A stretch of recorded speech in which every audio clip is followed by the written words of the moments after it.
చిన్నపిల్లలని కనికరం లేకుండా విద్యార్థులను చితకబాదుతున్నారు.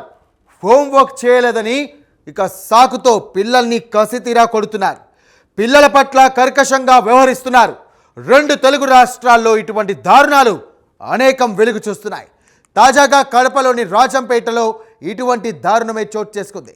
హోంవర్క్ చేయలేదని 7వ తరగతి చదువుతున్న బాలికపై టీచర్ విరుచుకుపడింది. దారుణంగా చితకబాదింది. విషయం తెలుసుకున్న బాలిక తల్లిదండ్రులు టీచర్ను నిలదీయగా నిర్లక్ష్యంగా సమాధానం చెబుతోంది.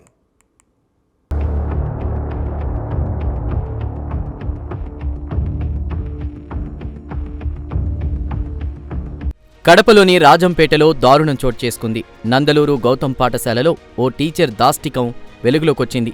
హోంవర్క్ చేయలేదని 7వ తరగతి చదువుతున్న జనైబ్ సుల్తానా పఠాన్, సయ్యద్ నిహాల్ బాషా అనేటువంటి విద్యార్థులను దారుణంగా కొట్టింది.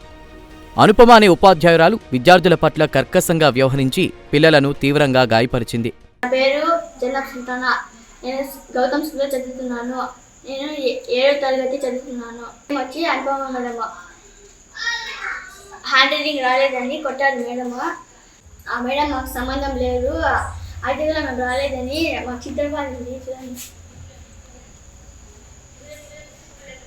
ఇంకా నాతో పాటు చాలా మంది కొట్టారు మేడం.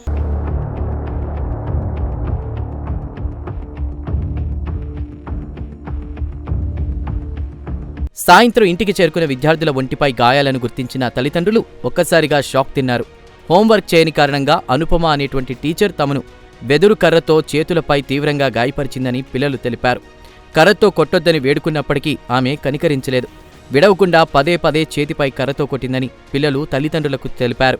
దీంతో ఆవేశంతో ఊగిపోయిన తల్లిదండ్రులు పాఠశాల వద్దకు చేరుకుని సదరు ఉపాధ్యాయురాలిని నిలదీశారు. హోంవర్క్ రాయని కారణంగానే తాను కొట్టానంటూ టీచర్ నిర్లక్ష్యంగా సమాధానం చెప్పింది. ఏం చేసుకుంటారో చేసుకోండి, మాకు పలుకుబడి ఉందని నిర్లక్ష్య ధోరణిలో సమాధానం చెప్పడంతో బాధిత బాలిక బంధువులు మరింత ఆగ్రహానికి లోనయ్యారు. ఏం చేయాలో పాలుపోక బాలిక తల్లిదండ్రులు, బంధువులు మీడియాను ఆశ్రయించి మీడియా ద్వారా తమ బాధను వెళ్లగక్కారు.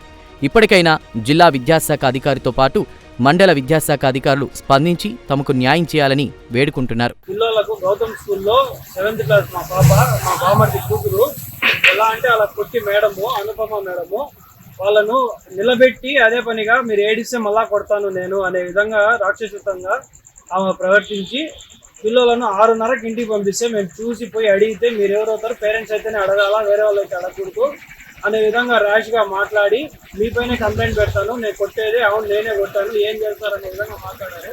అలా అక్కడ మేము మాట్లాడిన తర్వాత వచ్చి పోలీస్ స్టేషన్లో కూడా కేసు ఇవ్వడం జరిగింది. హెడ్ మేడం గారు బయట ఉండడం వల్ల సార్ పిలిపిస్తానని చెప్పారు. ఎస్ఐ సార్ కూడా బాగా స్పందించి మాకు న్యాయం జరిగేలా చేస్తానని చెప్పారు. హెడ్ మేడం గారు హెల్త్ బాగలేక చెన్నైలో ఉన్నారు, వచ్చిన తర్వాత మాట్లాడతామని చెప్పడం జరిగింది. అనుపమ మేడము ఆర్బీకేకి ఆమె అసిస్టెంట్ అన్నమాట. ఆర్బీకేలో వర్క్ చేస్తారు, గవర్నమెంట్ ఎంప్లాయీ అయ్యింది. స్కూల్లో వాళ్ళ స్కూలే అని చెప్పి పిల్లలని ఈ విధంగా కొట్టడము. లాస్ట్కు పాపకు టీచర్ కూడా కాదంట. ఆమె పోయేది 8th క్లాస్ నుంచి, పాప 7th క్లాసు. ఆ పాపను ఎలా అంటే అలా కొట్టింది. ఆ పాపను ఒకటే కాదు, క్లాస్లో అందరినీ కొట్టిందంట. 7th క్లాస్ పాత వర్క్ రాయలేదన్న కోపంతో నెపంతో వాళ్ళని రాక్షసంగా కొట్టడం, ఇది ఎంతవరకు న్యాయం అనేది మీరే చెప్పాలి. ఆమె మీద వెంటనే చర్యలు తీసుకొని మాకు న్యాయం జరపాలని మేము కోరుకుంటున్నాం.